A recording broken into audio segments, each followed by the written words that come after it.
Hello friends, voice of garden का और एक शानदार वीडियो में आपका स्वागत है। आज का टॉपिक है जेरबेरा।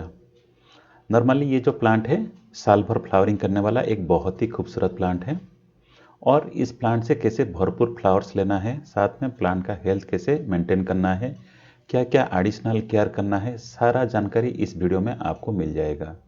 चाहे आपके पास ऐसे टिश्यू कल्चर वाला जेरबेरा हो या फिर ड्वार्फ वाला जेरबेरा हो या फिर ऐसे देसी वेराइटी वाला जेरबेरा हो, सारे जेरबेरा के लिए जो जो केयर टिप्स है सारा इन्फॉर्मेशन इस वीडियो में मैं आपको प्रोवाइड करूंगा। साथ में जेरबेरा को कौन सा फर्टिलाइजर देना है सो दैट उसमें भरपूर फ्लावर्स हो और उसको फंगस की अटैक से कैसे प्रोटेक्ट करना है, ये सारा इन्फॉर्मेशन भी इस वीडियो में आपको मिल जाएगा। तो वीडियो को ज़रूर लास्ट तक देखिए सो दैट आपको कंप्लीट इन्फॉर्मेशन मिल सके। तो चलिए वीडियो को स्टार्ट करते हैं।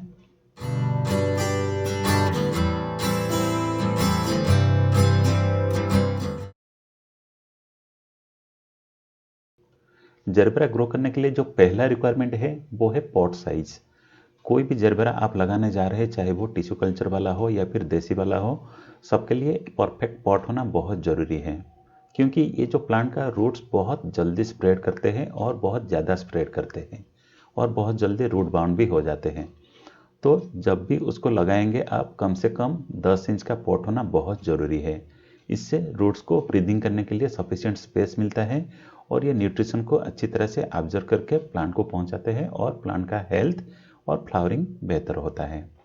मेरे पास जितने भी जेरबेरा है सारा जेरबेरा को मैं 10 इंच के पॉट में ग्रो करता हूँ और मुझे अच्छा रिजल्ट मिलता है। जेरबेरा प्लांट के लिए जो दूसरा रिक्वायरमेंट है वो है एक अच्छा पॉटिंग मिक्स जो कि वेल ड्रेन हो, साथ में उसमें भरपूर न्यूट्रिशन भी अवेलेबल हो। उसके लिए हमें लेना है 40% नॉर्मल गार्डन सॉइल जो कि वेल ड्रेन्ड हो, अगर नहीं है तो उसमें 15% सैंड ऐड कर दीजिए। उसमें ऐड करेंगे 30% काउडंग कंपोस्ट, फिर 20% वर्मी कंपोस्ट और फाइनली 10% नीम केक पाउडर और मस्टर्ड केक पाउडर का मिक्सचर। इन सबको अच्छी तरह से मिक्स करके उसका पॉटिंग मिक्स रेडी कीजिए और उसमें प्लांटिंग कीजिए। जेरबेरा प्लांट के लिए जो तीसरा रिक्वायरमेंट है वो है रिपोर्टिंग। क्योंकि ये जो प्लांट है बहुत जल्दी रूट बाउंड हो जाता है और एक प्लांट अगर नर्सरी से आप लाए होंगे वो प्लांट कई सारे प्लांट्स में कन्वर्ट हो जाता है।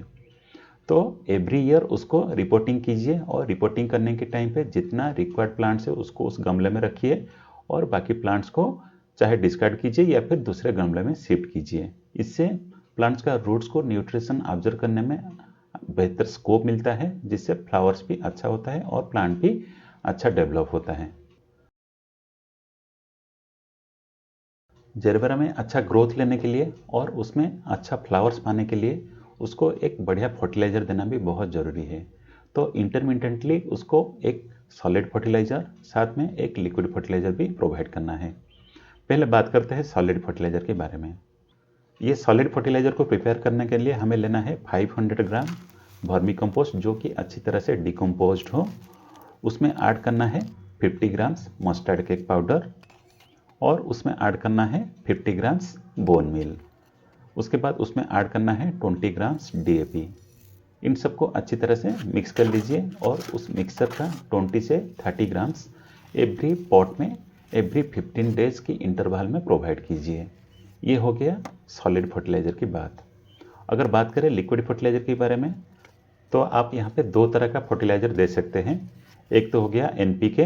अगर आप एनपीके देना चाहते हैं तो एनपीके 19-19-19 1 लीटर पानी में 2 ग्राम डिजल्व करके उसको एवरी प्लांट्स में 200 से 250 ml करके प्रोवाइड कीजिए और इसको रिपीट कीजिए एवरी वीक।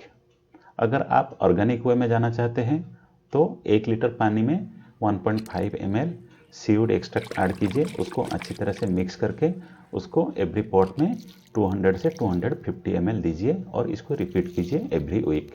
ये तीनों फर्टिलाइज़र अगर आप देंगे तो आपके प्लांट का ग्रोथ भी अच्छा होगा और उसमें ज़बरदस्त फ्लावरिंग भी होगा।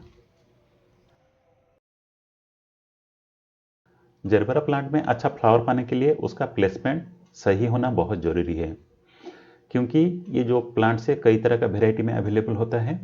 जो टिश्यू कल्चर वाला जो वेराइटी है ये बहुत डेलिकेट होते हैं और उसको पर्टिकुलरली मानसून के सीज़न में आप उसको प्रोटेक्ट करके रखिए। बारिश का पानी उसके ऊपर पड़ना नहीं चाहिए, अगर पड़ेगा तो ये बहुत जल्दी ख़राब हो जाएगा। तो उसको शेड के अंदर रखिए।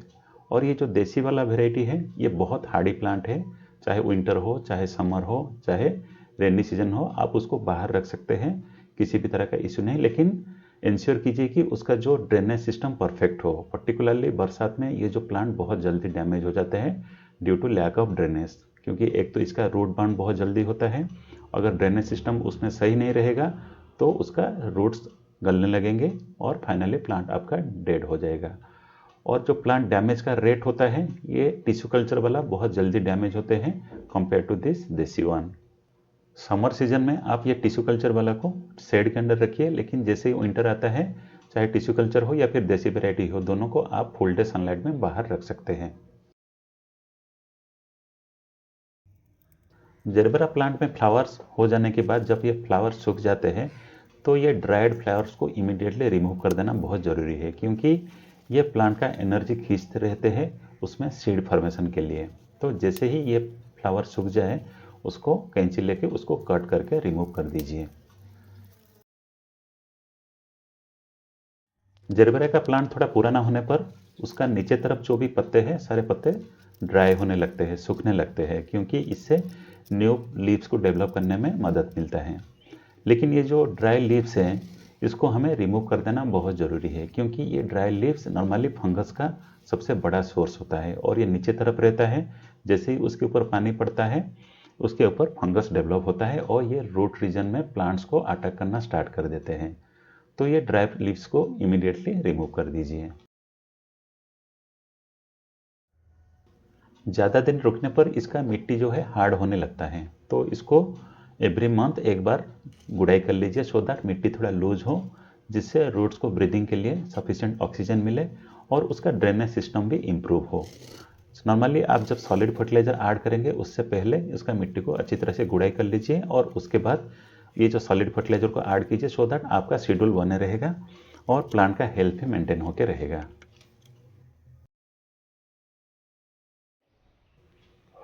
जेरबेरा प्लांट में जो सबसे डेडली डिजीज होता है वो है फंगस अटैक। आप नोटिस करेंगे उसका पत्ते पर ब्लैक कलर की स्पॉट्स सब डेवलप करने लगते हैं। ये ब्लैक कलर की जो स्पॉट्स होते हैं वो कुछ नहीं, ये फंगस है। और फंगस से प्रोटेक्शन पाने के लिए एक अच्छा फंगीसाइड का सॉल्यूशन एवरी वीक उसमें स्प्रे करना है। मैं नॉर्मली 1 लीटर पानी में 1 ग्राम सैप लेता हूँ और उसको अच्छी तरह से मिक्स करके एवरी वीक उसके पत्ते में स्प्रे करता हूँ। इससे प्लांट को फंगस से काफ़ी प्रोटेक्शन मिलता है और ज़रूरत पड़े तो प्लांट का मिट्टी में भी ये फंगस का जो सॉल्यूशन है उसको स्प्रे कीजिए। इस प्लांट का जो दूसरा सबसे बड़ा प्रॉब्लम है वो है मिलीबग्स अटैक। और मिलीबग्स अटैक अगर एक बार प्लांट में हो गया तो उसको रिमूव करना बहुत डिफ़िकल्ट होता है। तो इसीलिए प्लांट का साफ़ सफाई करना बहुत ज़रूरी है और उससे प्रोटेक्शन पाने के लिए एवरी वीक नीम ऑयल का एक स्प्रे उसके ऊपर ज़रूर ऐड कीजिए। नीम ऑयल सॉल्यूशन बनाने के लिए 1 लीटर पानी में 5 ml नीम ऑयल ऐड कीजिए और उसका सॉल्यूशन को उसका पत्ते पर, मिट्टी पर, स्टेम पर अच्छी तरह से स्प्रे कीजिए। उसके बाद अगर ये मिलीबग्स अटैक कम नहीं हो रहा है तो आप किसी भी तरह का केमिकल पेस्टिसाइड जैसे हमला 550 या फिर कॉन्फिडर उसको प्लांट के पत्ते पर एवरी वीक स्प्रे करते रहिए जब तक उसमें मिलीबग्स का अटैक ख़त्म ना हो। तो ये हो गया कुछ ज़रूरी टिप्स जिसको अगर आप फॉलो करेंगे तो देखेंगे आपका जेरबेरा प्लांट का हेल्थ काफ़ी अच्छा रहेगा और उसमें भरपूर फ्लावरिंग भी होगा।